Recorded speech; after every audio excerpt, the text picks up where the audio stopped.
Hi, this is Matt with State of Flux, and it's that time of year. It is the end of the year. This is the time where I get to deliver you my thoughts on what the best and worst movies of 2021 were. This is my first year having a YouTube channel, and it's pretty cool being able to do this.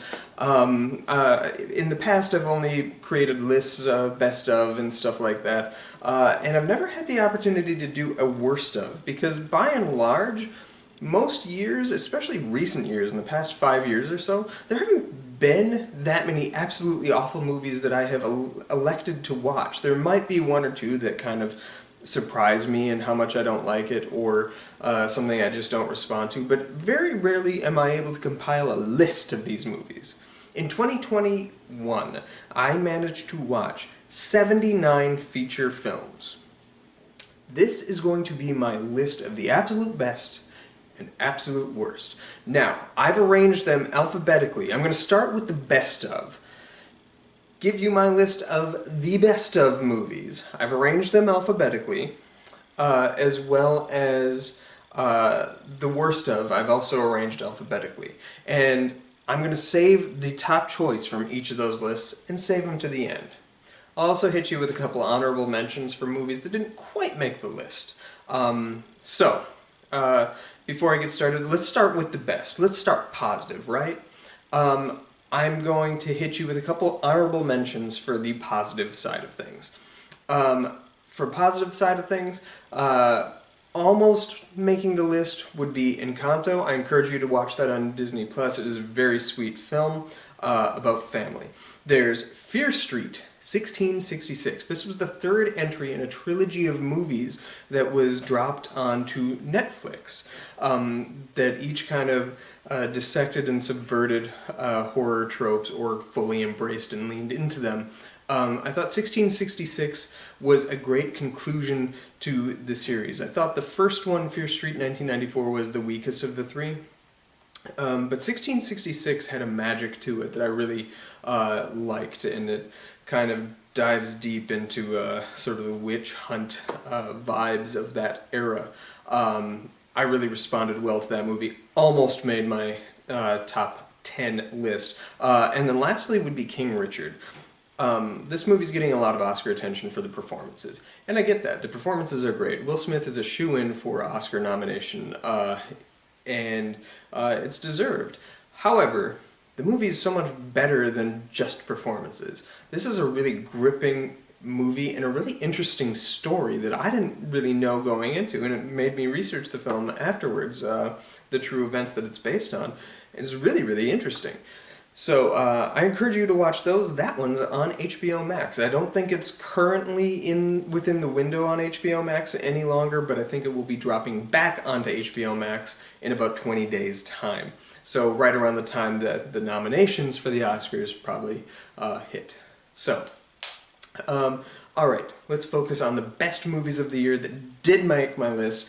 These are 10 movies in alphabetical order. I'm going to save my absolute favorite movie for the very end. So these are the top 10 movies after my favorite movie. Starting with Being the Ricardos. This movie is a really, really interesting movie. It's written by Aaron Sorkin, dissecting sort of a week of filming I Love Lucy, focusing on Lucille Ball and Ricky Ricardo. Nicole Kidman gives a stunning performance. Though she doesn't really look or resemble Lucille Ball in any way, you close your eyes and just listen, and holy crap, she absolutely managed to capture the voice. And her as a person was fascinating. This is another one where I really wanted to explore the truth of the story, and this one was really, really strong movie for me. I really liked it, and even though Nicole Kidman is getting so much Oscar praise, and I could see maybe a nomination heading J.K. Simmons' way as well, I also think that taking a look at Elia Shawkat gives a great performance in a very, very small role that's worth looking into. Really, really strong work. That one's on Amazon Prime, streaming currently. Up next would be Black Widow. You're going to find that there's a lot of popcorn films on my top list. That has two reasons. Number one, I think this is a year that we needed a little bit of levity and lightness, especially coming out of 2020 and all the things that 2021 represented as well. The fact that my list is like overloaded with a lot of big mainstream fun kind of movies isn't surprising to me because of the need for just immediate release. And that's what these movies are. They're sheer entertainment films. Black Widow is a really strong one. I liked Black Widow because it was everything I just described. It has the sense of humor. It has the fun excitement. Really rocks the like spy thriller kind of angle. But it also was a little elevated in the sense that it was an interesting takedown of certain figures within the evil side of the Me Too movement. This is the like a meditation on the Harvey Weinsteins of it all, and how they really kind of weigh down an empowered woman. And this, I thought it was a very, very strong outing. And Black Widow was my favorite Avenger, so getting to spend just 2 more hours with her was a gift. So I really liked Black Widow. Moving on from Black Widow is Candyman. Candyman is an exceptional stealth sequel to the original Candyman. However, you don't have to have watched that original 1993 film to appreciate this one. Jordan Peele really amps up the scripting on this, and this is told from the black perspective, as it probably always should have been. Yeah, the screenplay is strong. It really dives deep on the forced economic disparity brought about to like urban populations and black people within them, and how we as a race of white people kind of manufacture a boogeyman, or in this case a Candyman, to put the fear into the people of what can happen in these small little urban settings. It's exceptionally well written. I would say that the screenplay should be looked at because it is a very strong one.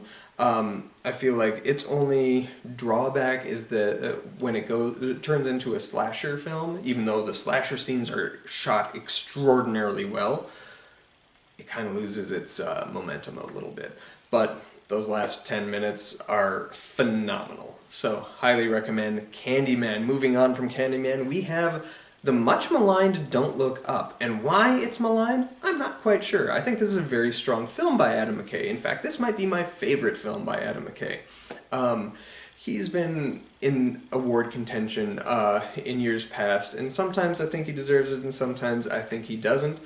This one, I doubt he's going to get many, if any, nominations from this, but I think this is his strongest work. His dismantling of the Trump administration's response to certainly environmentalism, but truly COVID, is really striking. And the fact that so many, like if you read the negative reviews on Rotten Tomatoes for this film, so many people are caught up on how like heavy-handed it is with its environmentalist take, that very few people talk about COVID. And I don't think that like the environmentalism angle of the film nearly is as strong as the COVID angle, and I feel like somehow that's getting lost on people, even though we're currently living in it, which is like asinine. Performances are exceptional across the board. Cate Blanchett is fantastic. Leonardo DiCaprio is fantastic. Meryl Streep, Jennifer Lawrence, Jonah Hill, they're all great. I urge you to make your own decision on this. I think, yeah, it is heavy-handed. It is really blunt and on the nose. But I don't necessarily think that's a bad thing.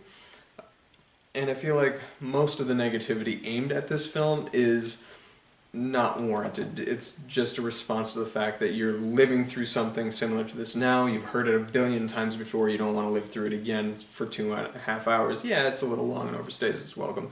But that ending I thought was a bold move. I really liked this movie. I urge you to go to Netflix right now and watch Don't Look Up. Moving on, we have Marvel's The Eternals. Speaking of maligned movies, this is the first Marvel mainstream MCU movie that got critically bashed.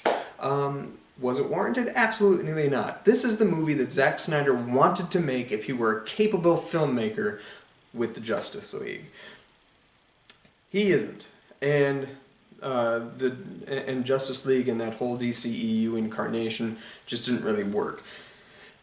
This film, Chloe Zhao really knows how to tell essentially that same story of what were to happen if like a Superman figure were to turn dark and allow the pathos to ruminate within the audience for a prolonged period of time. It develops a really strong ensemble and gets you to care about many of these characters.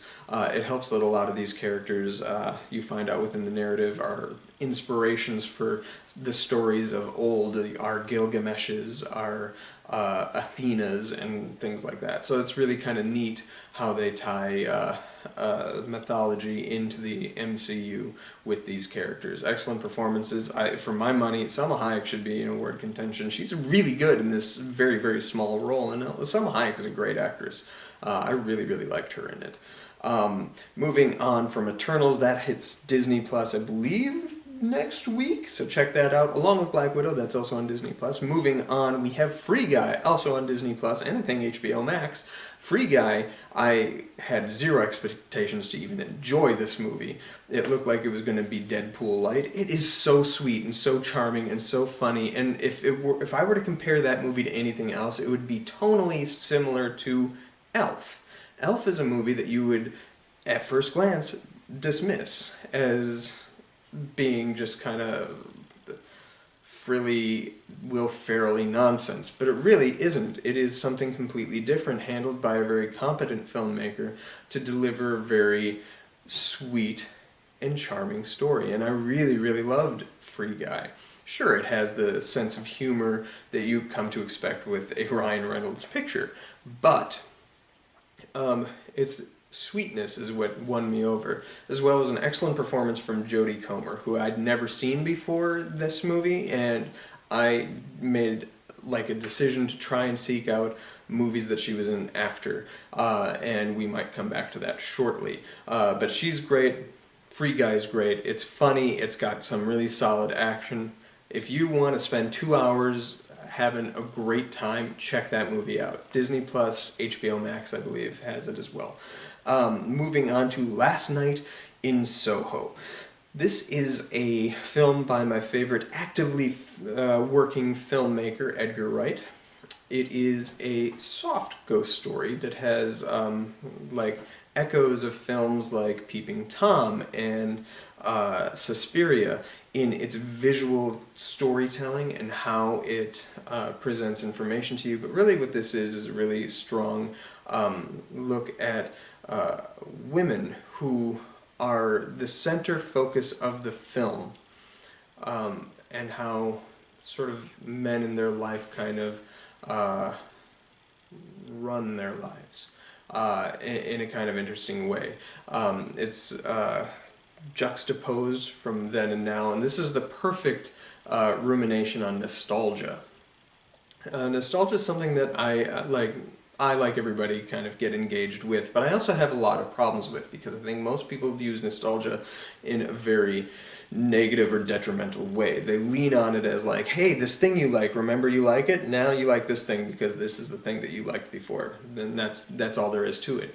This shows nostalgia for what it is. Like, yeah, you remember the great times. This is following a character played by Thomasin McKenzie, who wishes she lived in the vibrant 60s in London, and when she gets thrust into the 60s whenever she dreams and starts living this dead girl's life, dead girl played by Anya Taylor-Joy in what I think is one of the strongest performances of the year. She should get a nomination. I feel like she probably won't, but she should.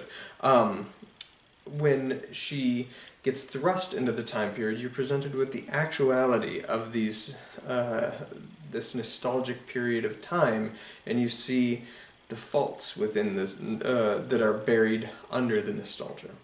And that is what this film really has strong strengths with. It's a soft horror film, more of a thriller, if anything, but it is exceptionally well made, and I urge you to watch Last Night in Soho for the excellent performances across the board. Moving on, we have Raya and the Last Dragon, as my daughter constantly reminds me. It's Raya, I always say Raya. Raya and the Last Dragon. This is a really strong Disney animated feature. What I think is probably going to win Best Picture, though Encanto could pull the rug out from under it, and I think it's actually Encanto, not Encanto.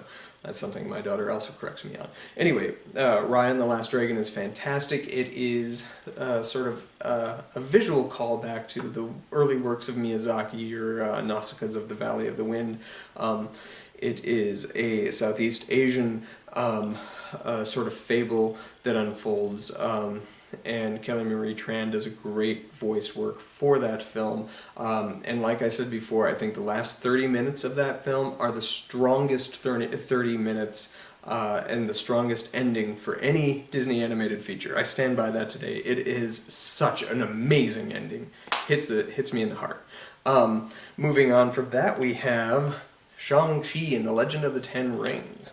This was an incredibly strong outing from Marvel, and they really hit it out of the park by mixing martial arts with like excellent wire work. You've got a flair for a lot of different pieces of Asian cinema, which I really appreciated, and an exceptional performance from Tony Leung, who plays the villain Wuhan, and he, or the original Mandarin. And there's a great little moment where he discusses his feelings of being called the Mandarin. He's great, and I think we shouldn't overlook his performance in this movie. Action's great, that movie is great. Check out Shang-Chi and the Legend of the Ten Rings, also on Disney+. And then lastly, we have Spider-Man No Way Home. Spider-Man No Way Home was an exceptional entry in the MCU, and the best feature film the MCU debuted this year. It was a beautiful summation for all things Spider-Man. I loved it. It absolutely touched me and is one of my all-time favorite Spider-Man movies, and if you know anything about me, that's saying something. So check out No Way Home in theaters, as if you already haven't. That movie's made $1 billion already. But if you haven't, if you're one of the few, check it out. Excellent movie. See it with an audience. The audience reaction to that movie is inspiring. Let me tell you. Before I move on to my worst of the year, I would like to tell you what movie I think had the best scene. This movie didn't quite make my list because I do think it's a bit of an uneven movie, though I do think it's quite excellent, and that would be Ghostbusters Afterlife.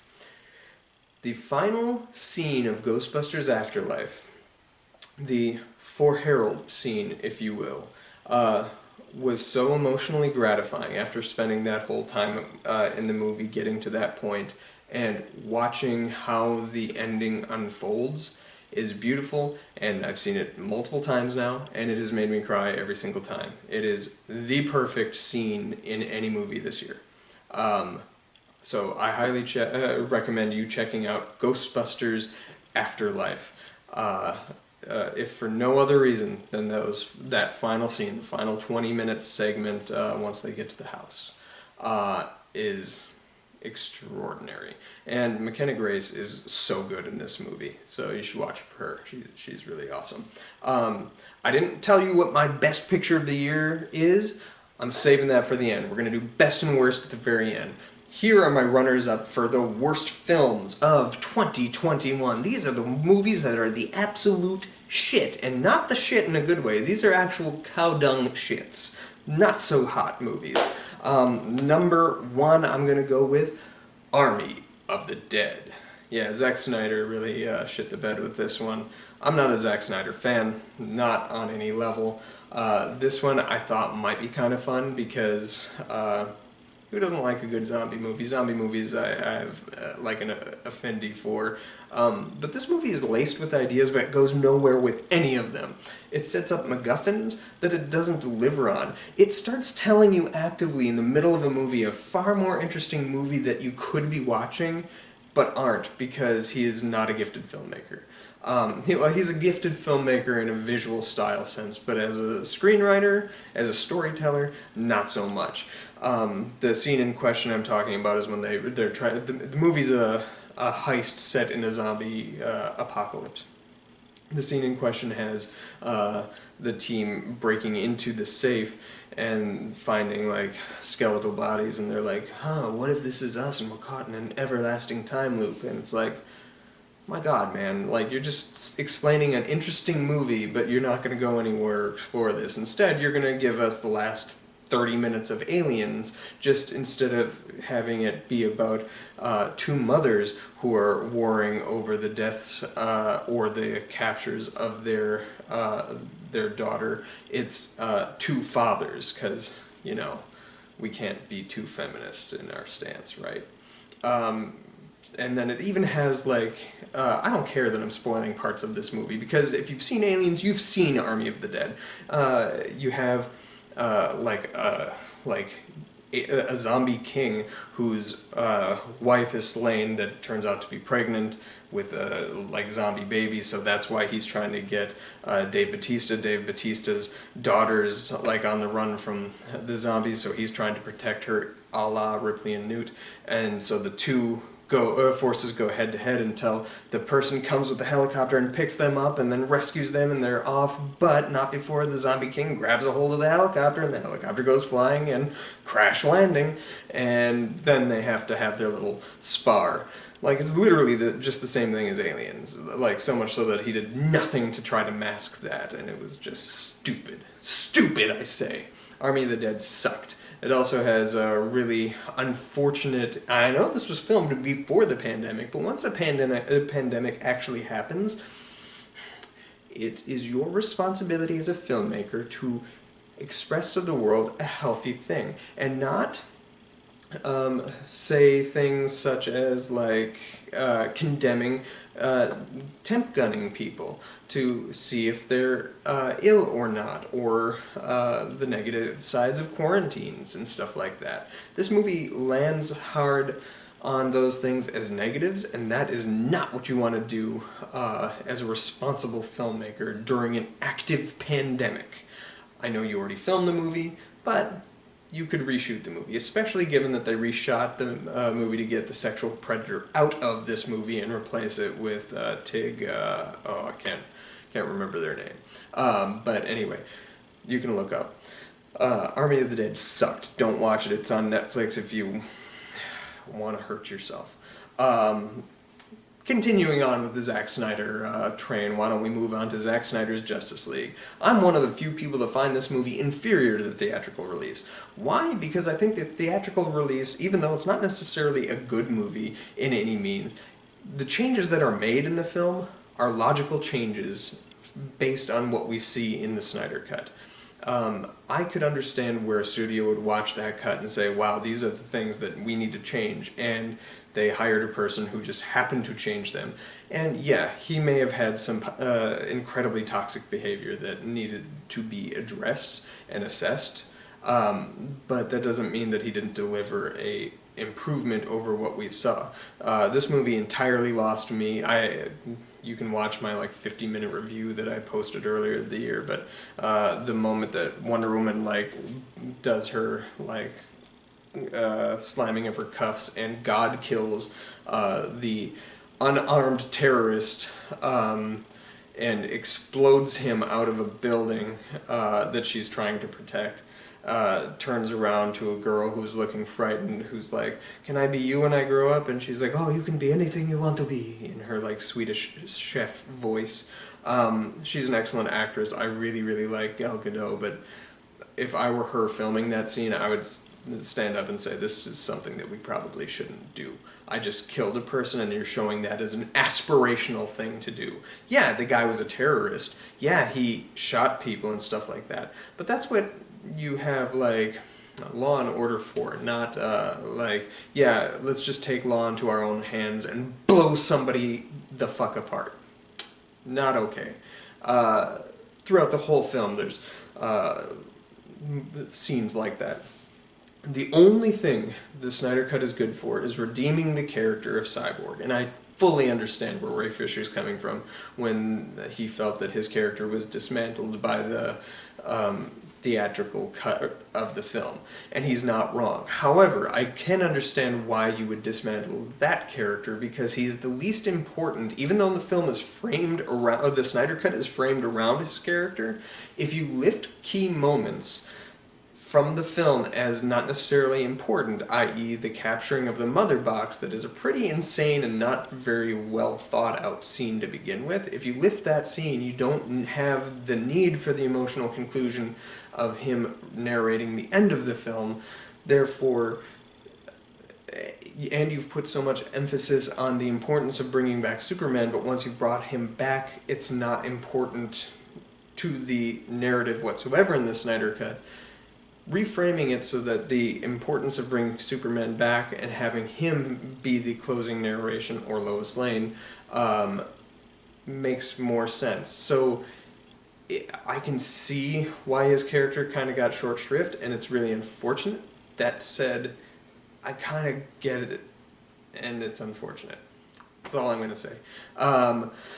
Number 3, I'm going to go with Resident Evil, Welcome to Raccoon City. I had a lot of high hopes for this, and I'm not sure why I just did this to myself, but it was shocking to me that it's not even as good as a lot of the other Resident Evil movies, and that is saying something. Yeah, aesthetically it seems a little closer, a lot closer to the video games, and they do capture some visual quotes directly from those first 2 games, but it's almost as if the person just didn't understand the games that he was playing or the characters. This is a complete mishandling of the character of Leon Kennedy, and really Jill Valentine, and Albert Wesker.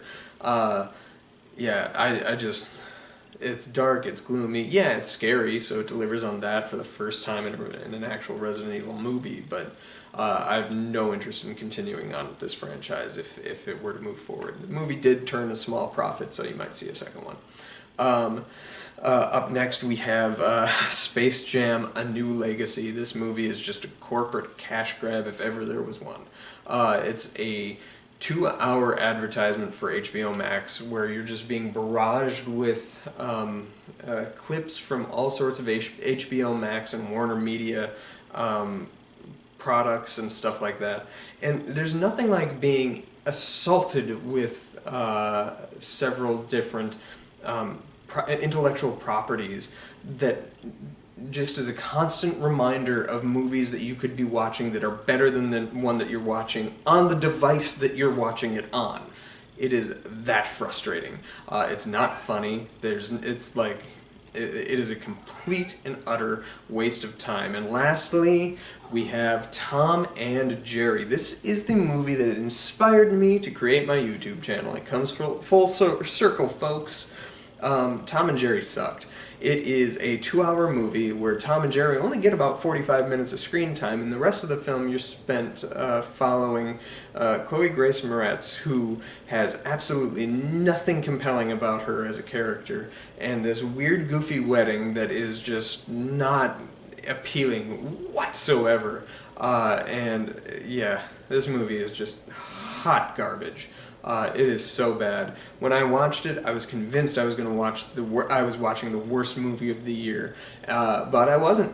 Like a short time after that came Zack Snyder's Justice League. About a month after that came Army of the Dead. About a month or 2 months after that came Space Jam: A New Legacy, and just a couple weeks ago we got Resident Evil: Welcome to Raccoon City. But none of these movies are as bad as my number 1 pick for the worst movie of 2021, which is Venom: Let There Be Carnage. For all the good things that I had to say about the MCU movies, Sony's handling of this character of Venom is just so bad.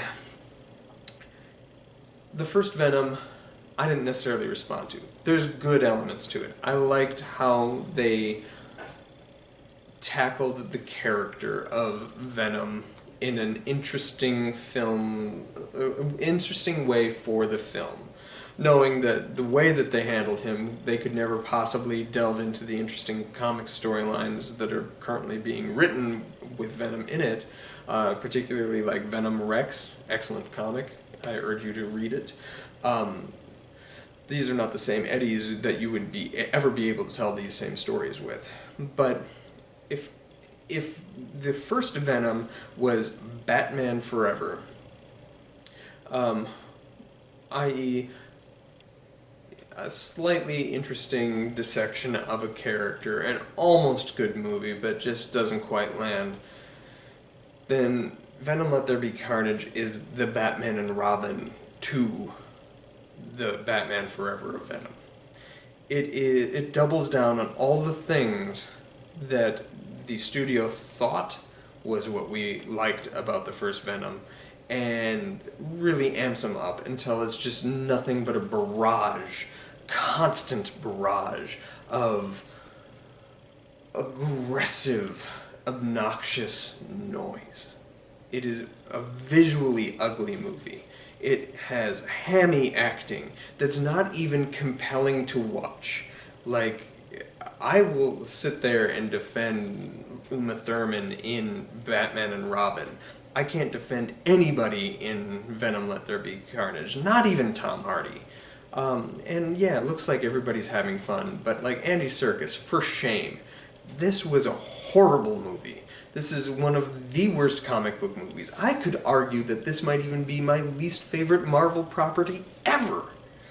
And I wouldn't feel bad about it. And yes, I have seen the Punisher movies. I have seen the original Captain America movie from 1990 and Fantastic Four that was never released. And Howard the Duck. I would rather watch Howard the Duck than Venom Let There Be Carnage. That's saying something. Damn it. Alright. Enough with the worst of the year. Let's talk about the absolute best picture of 2021 is The Last Duel. From a screenplay by Ben Affleck, Matt Damon, and a young actress or young writer whose name I still can't remember. I feel so bad about that. This is the second review I've done that for. I'm a horrible person. This is the Brett Kavanaugh story by way of Rashomon, set in the Middle Ages, also based on a true story. It is a tale as old as time, really, which is sad. And it's an interesting exploration of truth, with one of the strongest performances I've ever seen Adam Driver give, and that's saying something. He is an incredibly gifted actor. And for my money, the single best performance of the year comes from Jodie Comer from Free Guy. This was the next property I saw her in, and I, without question, think this is the strongest performance of the year. She is that good, folks. See this movie for her and her alone, if that's what it takes. But this movie is great. Absolutely great. Directed by Ridley Scott, who delivers on the action beats, and the narrative beats are like really hit home well with this screenplay, which I think deserves the best screenplay award for adaptation of screenplay. Check out The Last Duel. Thanks for watching. I will do one final wrap-up of what I think the best movies are of the year on Oscar night, as well as my response to the Oscar nominations as they come. There are a lot of movies that I did get to see this year. As I said, I saw 79 feature films this year. However, there was some that I was really looking forward to that I just couldn't fit into my time schedule. Films such as Belfast, Licorice Pizza, West Side Story, The Tragedy of Macbeth. These are movies that I think probably are likely to make my list. They're made by filmmakers who often I respond well to, or subject matter I'm interested in. So I don't want to close out without acknowledging these people, particularly Kenneth Branagh's Belfast. Kenneth Branagh is one of my favorite filmmakers, and he aesthetically always makes movies that please me. So I want to hold out for that one. So you might hear like a somewhat revamped version of this where I give you my official ranking of these movies instead of my alphabetized ones. But as it stands now, The Last Duel is my favorite film of 2021. Thanks for watching. Ding that bell, like, subscribe.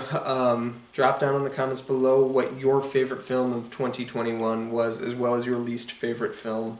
And recommend things to me that I might not have seen. Lastly, I will address that Demon Slayer Mugen Train did not make my list, though it probably would have, were it not that technically, theatrically, it was released in 2020 as an international film. It would not be considerable for the Oscar in 2021, which is why where I kind of land with that. That would probably make my list as well, because in the US it was released in 2021, but internationally it was already released in 2020. So check out Demon Slayer Mugen Train. That just dropped its physical copies. You can buy that on DVD and stuff this past week, and it's available on digital, and I believe it's going to Netflix at some point. And if you haven't watched the Netflix show, that show is great. Last thing I want to say, even though they're not films, I think the two best properties of the year came out on TV, and that was Netflix's show Made, M-A-I-D, and Disney Plus's show WandaVision. I think those are the two most well-written, well-acted, well-constructed shows, and absolute polar opposites from each other that you could ever possibly find. But they are the highest of high art, and I have nothing but praises for those. I literally could not tell you a single negative for either property. They are that good. And if you haven't watched WandaVision, which is pure dissection of character, and if you haven't watched Made, which is one of the most socially relevant films you have ever had, or if not films, TV shows you've ever had need to watch, you should drop what you're doing and watch them now. Made, watch it, Netflix, 10 episodes, it's a brilliant Canadian show, starring Maggie Quigley, I believe her name is, and then WandaVision on Disney+. Thanks for watching, and let me know what you think in the comments below, what your favorites are. I take recommendations. Bye.